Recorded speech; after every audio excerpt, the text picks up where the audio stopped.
Sentence সম্পর্কে যদি ধারণা থাকে, বাংলাতে বাক্য সম্পর্কে ধারণা তার জন্য খুব বেশি পরিশ্রম করতে হবে না। এবং বাংলাতে বলা হচ্ছে ভাষার মূল উপকরণ বাক্য।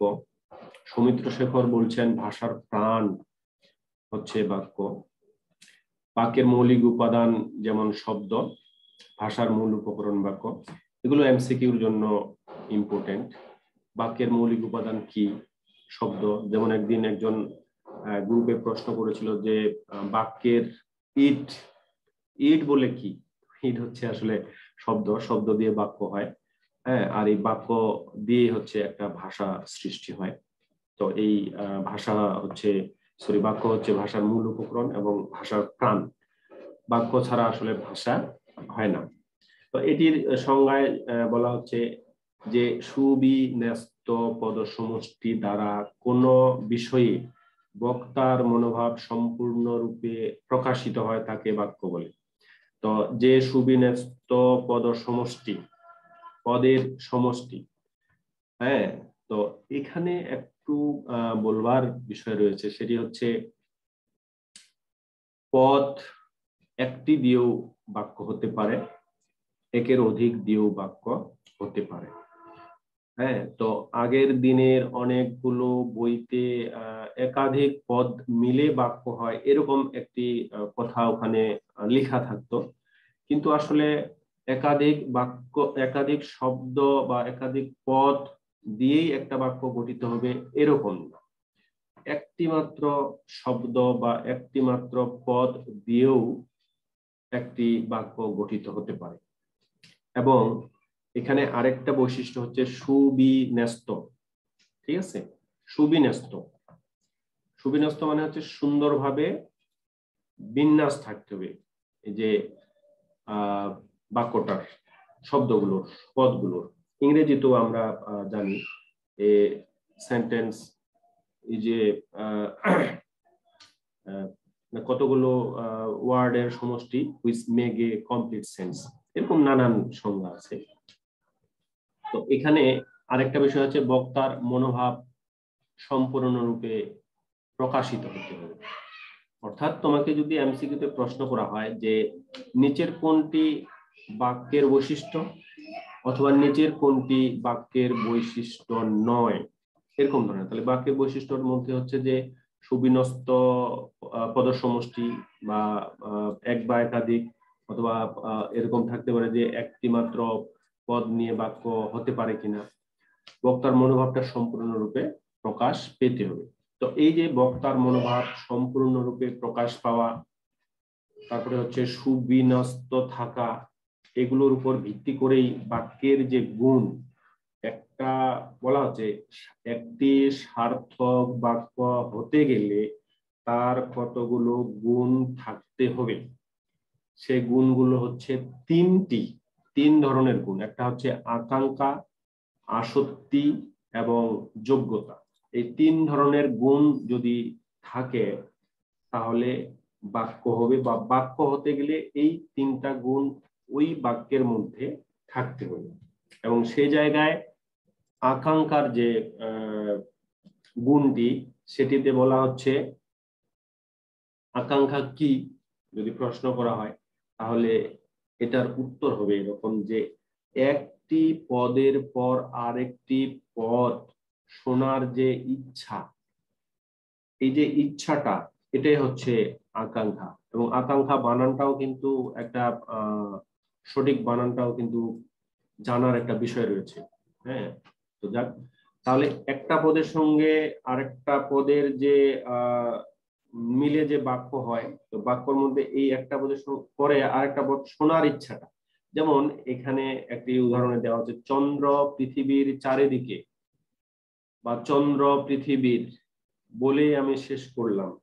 তাহলে দেখা যাচ্ছে যে আরো কিছু শুনতে ইচ্ছা হচ্ছে যে কি, এরপরে কি, চন্দ্র পৃথিবীর কি, চন্দ্র পৃথিবীর অংশ, হ্যাঁ, চন্দ্র পৃথিবীর উপরে বসে আছে, চন্দ্র পৃথিবীর উপরে চলে আসতেছে, ইত্যাদি ইত্যাদি। এই যে শুনবার একটা আগ্রহটা, হ্যাঁ, তো এই যে বৈশিষ্ট্যটা একটা বাক্যের মধ্যে, শব্দগুলোর মধ্যে, সেটি হচ্ছে আকাঙ্ক্ষা। এবং তখন যদি বলা হয় যে এই যে চন্দ্র পৃথিবীর চারিদিকে ঘোরে, এরকম যখন বলা হবে তখন সেটি হবে একটা সম্পূর্ণ বাক্য। আরেকটা হচ্ছে আসক্তি। তো এটার ক্ষেত্রে অনেক সময় ভুল হয়, অনেকেই এটা খেয়াল না করেই দেখা যাচ্ছে যে একটা হচ্ছে আসক্তি, আর অনেকেই অল্প দেখে বলে যে ওটা আসক্তি। হ্যাঁ, এটা কিন্তু আসক্তি, তয় তয় যুক্ত রস্বইকার, কয় তয় না, এটা খেয়াল করতে হবে। তো এই আসক্তিটা হচ্ছে সুশৃঙ্খল পদবিন্যাস, ওই যে সুবিন্যস্ত বৈশিষ্ট্য রয়েছে, সেই সুবিন্যস্ত হচ্ছে আসক্তি। অর্থাৎ কি হতে হবে, যে শব্দটি, যে পদটি যেখানে থাকা উচিত সেটি সেখানে থাকবে। এটাকে ইংরেজিতে যদি চিন্তা করে আমরা বুঝি, মানে বুঝতে চাই, তাহলে সেটি হচ্ছে স্ট্রাকচার বলে যে একটা জিনিস আছে, subject plus verb plus object, subject plus verb plus ING যোগ প্লাস অবজেক্ট বা কমপ্লিমেন্ট প্লাস অ্যাডভার্ব এক্সটেনশন, এই যে স্ট্রাকচার, স্ট্রাকচারাল যে বিষয়টা, এটাই হচ্ছে আসক্তি। অর্থাৎ এলোমেলো জার্গন, এলোমেলো হলে চলবে না। হ্যাঁ, ক্লাস যে 4, 5, 6, 7 এ এলোমেলো কিছু ওয়ার্ড দেয়া হয়। তো এই ওয়ার্ড গুলো দিয়ে কি করতে বলে, একটি সঠিক সেন্টেন্স তৈরি করার কথা কিন্তু বলে। তো এই যে এলোমেলো ওয়ার্ড গুলো দিয়ে সঠিক সেন্টেন্স তৈরি করা, সেটাই হচ্ছে আসক্তি। অর্থাৎ যেই শব্দটি বা পদটি যেখানে থাকার কথা সেখানেই যেন থাকে, হ্যাঁ, আগে পিছে যেন না হয়। যেমন একটি উদাহরণ এখানে নিয়ে আসা হয়েছে, তো সেখানে দেখা যাচ্ছে স্বাস্থ্যবিধি উচিত চলা সকলের মেনে, এরকম করে বলে গেলাম। হ্যাঁ, যখন আমি এরকম করে বলবো, আমার না মনের ভাব প্রকাশিত হবে, না শব্দগুলোর যে বিন্যস্ত সেটা ঠিক হবে। কিন্তু আমরা যদি বলি যে সকলের স্বাস্থ্যবিধি মেনে চলা উচিত, এই যে এলোমেলো শব্দগুলোকে আমরা সঠিক জায়গায় সঠিকভাবে লিখে মনের ভাবটা প্রকাশ করছি, সেটাই হচ্ছে আসক্তি। ওকে। আর যোগ্যতা, যোগ্যতা হচ্ছে পদসমূহের অন্তর্গত ও ভাবগত মিলবন্ধন। যে পদগুলো দিয়ে, মানে শুধু শব্দ বা পদ হলেই একটা ঠিক করে আমি বসাইলাম, তো ঠিক করে বসাইলাম এর ফলেই একটা সুন্দর এবং সঠিক একটা বাক্য তৈরি হবে, সেটা কিন্তু না। এটা কি হইতে হবে, এটার যোগ্যতা থাকতে হবে, যোগ্যতা সম্পন্ন হইতে হবে। যেমন আমি সাবজেক্ট ভার্ব অবজেক্ট বসাইলাম, বা এই যে বাংলাতে যেমন গরু আকাশে উড়ে, এরকম একটা সেন্টেন্স আমি দিলাম। এখানে কিন্তু মানে এই যে আকাঙ্ক্ষা, আসক্তি, এইগুলো গুণ কিন্তু এই বাক্যটাতে আছে। গরু আকাশে উড়ে, ঠিক আছে। তারপরে যদি বলা হয় যে কি বলে যে হাতি হচ্ছে আকাশে উড়ে, হ্যাঁ, তো এরকম ধরনের মানে যোগ্যতাহীন, যেটা বাস্তবের সঙ্গে মিল নাই, সেরকম ধরনের যদি, যেমন দিনে, দিনের বেলা আকাশের তারাগুলো খুব সুন্দর লাগে, এরকম ধরনের যদি কথা বলা হয়, তাহলে সেটার যোগ্যতা হারাবে। তো এই যোগ্যতাটা আসলে থাকতে হবে একটা বাক্য হতে গেলে। হ্যাঁ, যেমন গরু ঘাস খায়, এটা ঠিক আছে, পাখি আকাশে উড়ে, এটা ঠিক আছে। তবে এখানে একটা কথা আছে, কি কথা, গদ্যে, গদ্যে হচ্ছে এই যে যোগ্যতার প্রশ্নটা, বা গদ্য রচনা করতে গিয়ে যোগ্যতাটি লাগে, কিন্তু পদ্যের ক্ষেত্রে, পদ্য রচনা করতে গিয়ে এই যে যোগ্যতার কথাটি অনেক সময় এটি খাটে না। খাটে না বলতে কি, অনেক সময় এই পদ্যের ক্ষেত্রে, কবিতার ক্ষেত্রে আমরা বাক্যের যোগ্যতা এর কথা চিন্তা না করেও বাক্য ব্যবহার করে থাকি। যেমন এই যে অনেক সময়, যেমন আমাদের এই যে ইয়াতে জীবনানন্দ দাশের বর্ণলতা সেনে আছে, এখানে হাজার বছর ধরে আমি পথ হাঁটিতেছি পৃথিবীর বুকে। হাজার বছর ধরে আমি পথ হাঁটিতেছি পৃথিবীর পথে। এটি কবিতায় মানায়, কিন্তু বাস্তবতার ক্ষেত্রে যদি আমরা চিন্তা করি, হাজার বছর ধরে, হাজার বছর ধরে একটা মানুষ প্রথমত চলতে পারে না। হ্যাঁ, পৃথিবীর বুকে, হ্যাঁ, পৃথিবীর আসলে পৃষ্ঠ আছে, বুক আছে কিনা, হ্যাঁ, সেটাও একটা কিন্তু প্রশ্ন। তো এই যে বিষয়গুলো, এটাই হচ্ছে যোগ্যতা। এখানে একটা কিন্তু এই যে প্রশ্ন কিন্তু চলে আসলো যে যোগ্যতা কোথায় প্রযোজ্য, বা যোগ্যতা বাক্যের গুণ হিসাবে কোথায় মানা হয়। গদ্যে মানা হয়, গল্পে মানা হয়, কিন্তু পদ্যে, যেখানে কবিরা অনেক সময় অবাস্তব কিছু নিয়ে চিন্তা ভাবনা করে লিখে দেন, সেটার তখন আবার ব্যাখ্যা বিশ্লেষণ হয়। তো এই পদ্যে আবার অনেক সময় যোগ্যতাটা মানা হয় না। কথা বুঝেছেন? তো এই যোগ্যতা হতে গেলে কিছু কিছু বিষয় আবার দরকার আছে, যে বিষয়গুলো যোগ্যতার ক্ষেত্রে চিন্তা করতে হবে। সেটি হচ্ছে রীতি সিদ্ধ অর্থবাচকতা। রীতি সিদ্ধ হতে হবে। আপনারা যদি আপনাদের বইতে দেখেন তাহলে ওখানে দেখতে পাবেন, এবং এটি আবার এমসিকিউ এর জন্য, রিটেন পরীক্ষার জন্য, ভাইবার জন্য ইম্পর্টেন্ট, যে যোগ্যতার সঙ্গে জড়িত বিষয়গুলো কি কি। তো সেখানে দেখা যাচ্ছে রীতিসিদ্ধ অর্থবাচকতা। সাধারণত যেটি বলা হয় যে শব্দগুলো হচ্ছে প্রকৃতি প্রত্যয় এর অনুসারে হয়, কিন্তু অনেক সময় রীতি সিদ্ধ কিছু বিষয় আছে যেগুলো মেনে চলে। ঠিক আছে? তারপরে আছে দুর্বোধ্যতা। দুর্বোধ্য বাক্য ব্যবহার করা যাবে না। হ্যাঁ, এমন একটা শব্দ বা পদ আমি নির্বাচন করলাম যেটি আমি ছাড়া আর কেউ বুঝে না, এরকম শব্দ ব্যবহার করা যাবে না। যেমন এখানে বইতে দেয়া আছে, তুমি আমার সঙ্গে প্রপঞ্চ করেছ। হ্যাঁ, এমন একটা শব্দ ব্যবহার করলাম যে যাকে আমি বললাম, বুঝাইলাম, সে এটা বুঝলো না। তো তাহলে ওই শব্দটা, শব্দ চয়নের যে একটা ব্যাপার, তাহলে শব্দ চয়নের ক্ষেত্রেও যেটি করতে হয় সেটি হচ্ছে যে মানে সবাই বুঝে এরকম ধরনের শব্দ ব্যবহার করতে হবে। উপমার ভুল প্রয়োগ। আমি একটা উদাহরণ দিলাম, একটা উপমা দিলাম, হ্যাঁ, মানে ইচ্ছা হইলো দিয়ে দিলাম, কিন্তু দেখা যাচ্ছে বাস্তবতার সঙ্গে সেটি মিল নাই। যেমন আমার এখানে আছে বইতে যে আমার হৃদয়ে মন্দিরে আসার বীজ উক্ত হইল। হৃদয়ে মন্দিরে, তো হৃদয় মন্দিরে, আর এখানে আরেকটা উদাহরণ দিয়েছে হৃদয় ক্ষেত্রে। হ্যাঁ, মানে আশার বীজ মন্দিরে আসলে, এখানে বলা হচ্ছে যে মন্দিরে বীজ উক্ত হয় না, বীজ বপন করাও যায় না।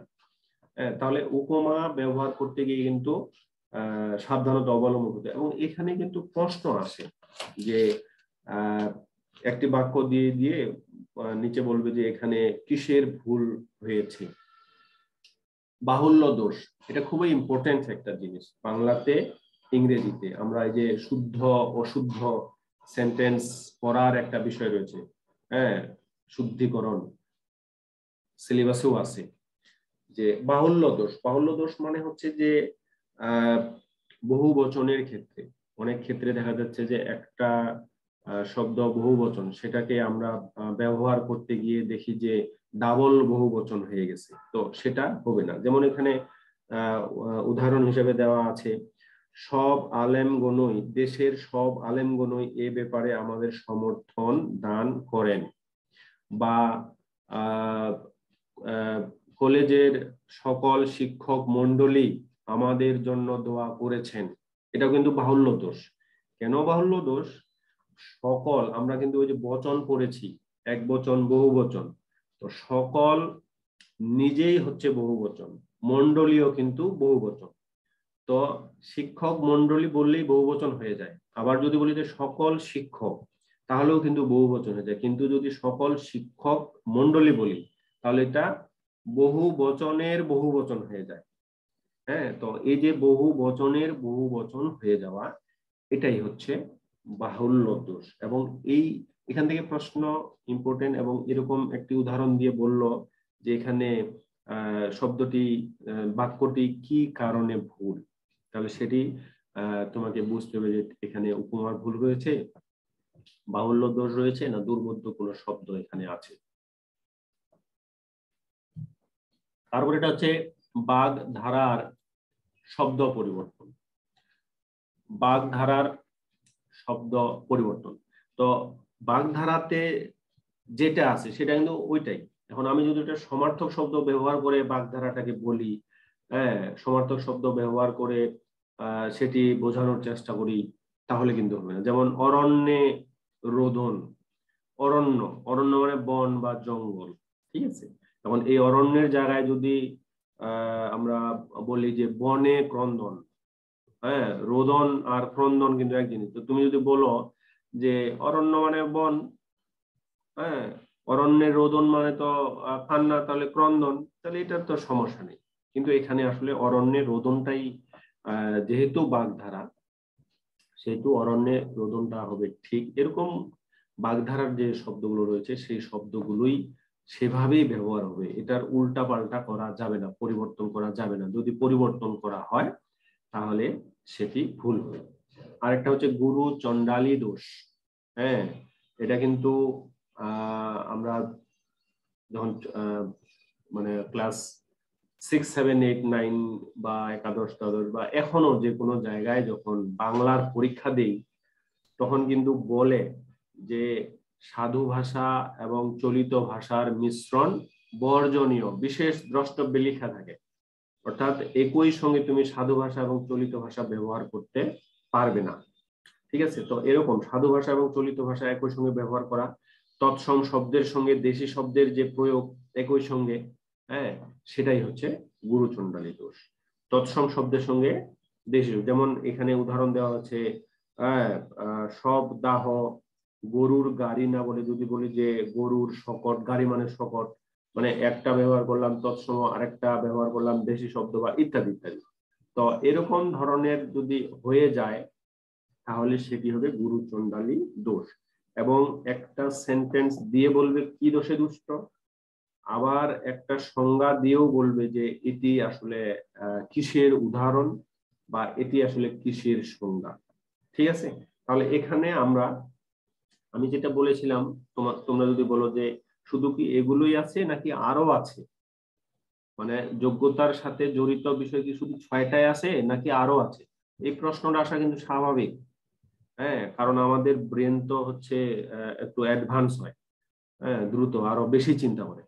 কিন্তু আমি বলবো যেটা, সেটা হচ্ছে যে যা আছে, যতটুকু আছে আপনি প্রথমে ততটুকু শিখেন, যতটুকু বইতে আছে আপনি ততটুকু শিখেন। এটা যখন শেখা শেষ হয়ে যাবে তখন আপনি এর থেকে বেশি কম আর কি কি আছে না আছে সেগুলো শিখবেন।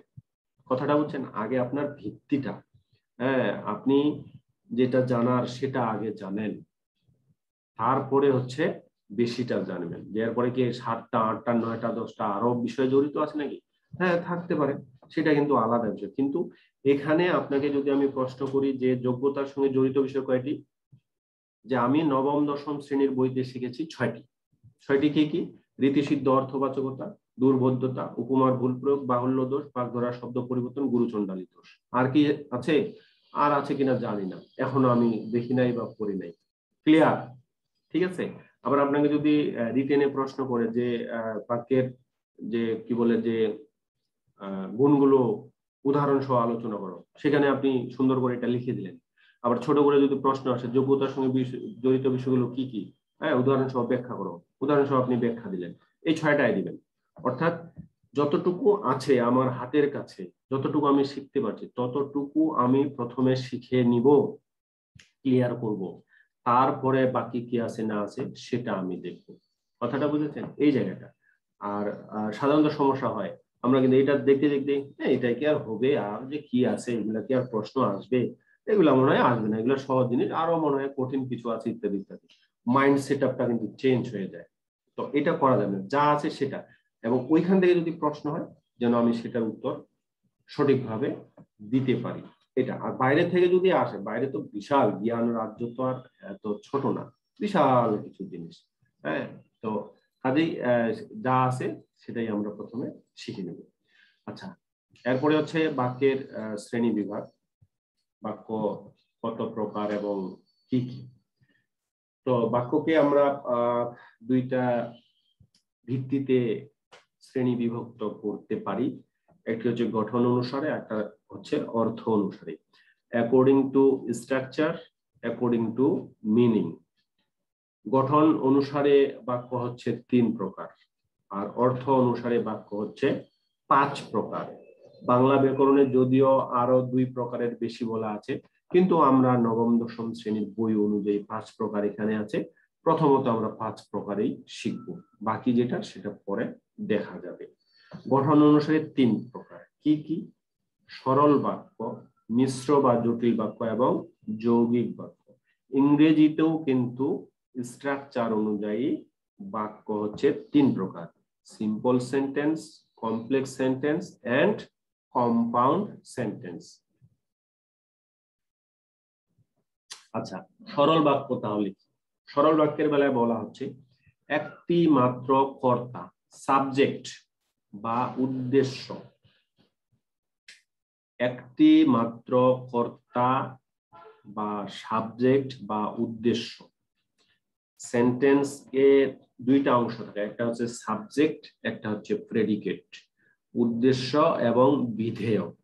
সাবজেক্ট প্রধানত এরকম 2টা অংশ, ঠিক আছে? তো সেন্টেন্সে যার সম্পর্কে কিছু বলা হয় সেটি হচ্ছে সাবজেক্ট, আর সাবজেক্ট সম্পর্কে যা কিছু বলা হয় সেটা হচ্ছে প্রেডিকেট অথবা বিধেয়।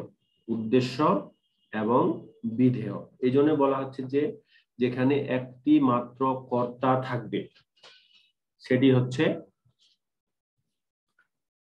সরল বাক্য বা সিম্পল সেন্টেন্স। যেমন আমি ভাত খাই, আমিটা হচ্ছে মানে যতগুলো এরকম সহজ সরল subject plus verb plus object এরকম ধরনের সেন্টেন্স আছে, সেগুলো হচ্ছে সরল বাক্য। এছাড়া এই বাক্যের আরো অনেকগুলো গঠন আছে, এবং এই সরল বাক্য, জটিল বাক্য, মিশ্র বা জটিল বাক্য এবং যৌগিক বাক্য, এটাকে মনে রাখার জন্য এগুলো থেকে কিন্তু প্রশ্ন হয়। নিচের কোনটি যৌগিক বা জটিল বাক্য, অথবা একটা বাক্য দিয়ে দিল, এটাকে যৌগিক বাক্য একটা দিয়ে দিল, সেটিকে মিশ্র বাক্যে পরিণত করো, এরকম ধরনের প্রশ্ন হয়। তো সেখানে যেটা করলে ভালো হয় সেটা হচ্ছে বাংলার থেকে ইংরেজিটা কিন্তু অনেক সময় আমাদের মনে থাকে বেশি। অতএব ইংরেজির যে স্ট্রাকচার, ইংরেজির যে পরিবর্তনগুলো, ওইগুলোকে দিয়ে আমরা কিন্তু এই বাংলা সেন্টেন্স গুলোকে পরিবর্তন করতে পারবো। অর্থাৎ হয় এখানে শিখতে হবে, না হয় ওখানে শিখতে হবে।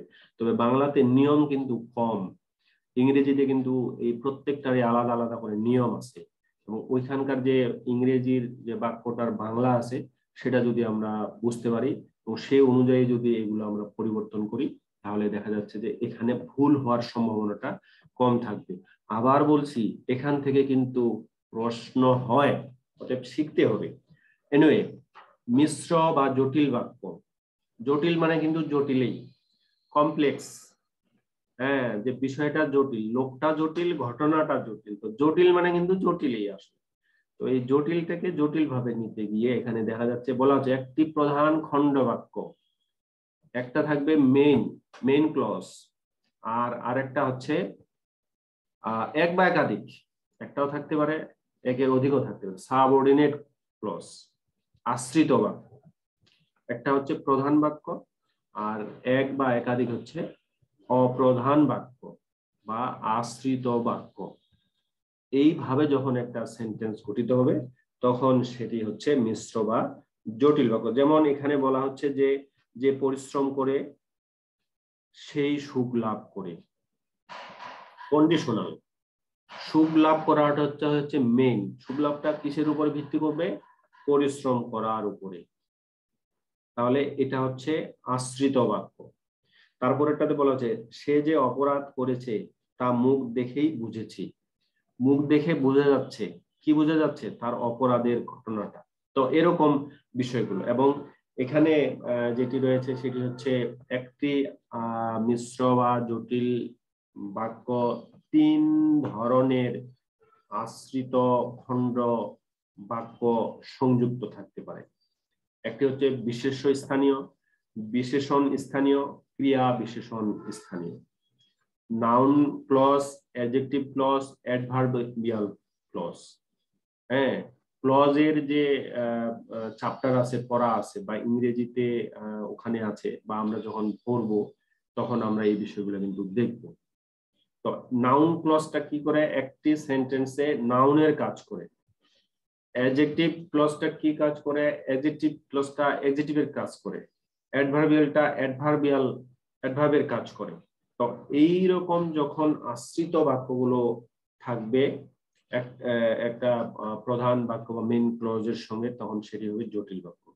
তো যেটা বলছে যে জটিল বাক্যটা কিন্তু জটিলই, এটা বোঝার জন্য একটু জটিলতা আছে, একটু ভালো করে আরো স্টাডি করতে হবে। স্টাডি করলে জিনিসটা ক্লিয়ার হবে।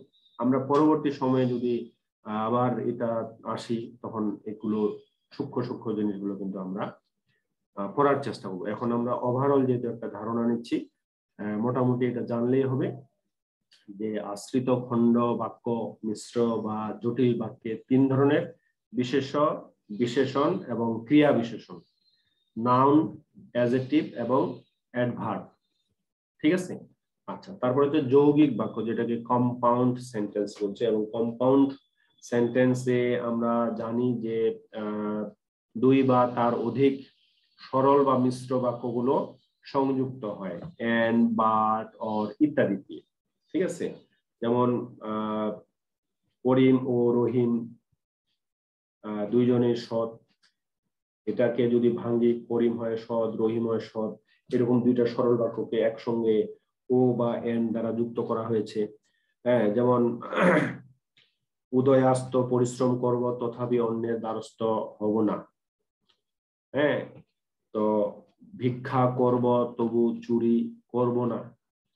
হ্যাঁ, তারপরে হচ্ছে লোকটি গরিব কিন্তু সৎ। এরকম যে কিছু কিছু ওয়ার্ড এন্ড, বাট, অর দিয়ে যুক্ত হয়ে সরল বাক্য বা মিশ্র বাক্যগুলো যে বাক্য গঠন করে, সেটি হচ্ছে যৌগিক বাক্য।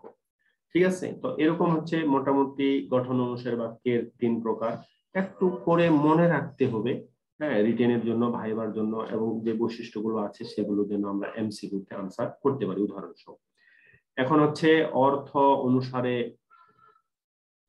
সেন্টেন্স পাঁচ প্রকার। আমরা ইংরেজিতেও জানি অ্যাকর্ডিং টু মিনিং সেন্টেন্স পাঁচ প্রকার, বাংলাতেও হচ্ছে পাঁচ প্রকারের। ঠিক আছে? তো বাংলা যে পাঁচ প্রকারের সেন্টেন্স, সেটি হচ্ছে assertive sentence, interrogative sentence, imperative sentence, optative sentence, exclamatory sentence. এবং সেটির বাংলাতে বলা হচ্ছে বিবৃতিমূলক বাক্য, প্রশ্নসূচক বাক্য, আদেশবাচক বাক্য, ইচ্ছাসূচক বাক্য এবং বিস্ময়সূচক বাক্য। ইংরেজিতে যদি মনে থাকে, বাংলাতেও মনে থাকবে, বাংলাতে মনে থাকলে ইংরেজিতেও মনে থাকবে। এবং এখানে আরো কয়েকটা বিষয় চলে আসে, সেটি হচ্ছে অ্যাফার্মেটিভ এবং নেগেটিভ, হাবাচক এবং নাবাচক। অর্থাৎ প্রত্যেকটা অর্থ অনুসারে বাক্যকে আমরা হাবাচক, নাবাচক, প্রশ্নসূচক, এরকম করতে পারি। ইংরেজিতে যেগুলো অনেক ভালো ফেলা যায়, বা তোমরা হয়তো জানো। তো বিবৃতি, অ্যাসার্টিভ সেন্টেন্স মানে কোনো কিছু যখন বিবৃতি দেওয়া হয়, যখন কোনো প্রশ্ন করা হয়, যখন কোনো আদেশ দেওয়া হয়, যখন কোনো ইচ্ছা প্রকাশ করে। হ্যাঁ, আর বিস্ময়সূচক হচ্ছে যে আনন্দ, হই হুল্লোড়, উল্লাস, এগুলোই হচ্ছে বিস্ময়সূচক সেন্টেন্স। এটা আপনারা জানেন।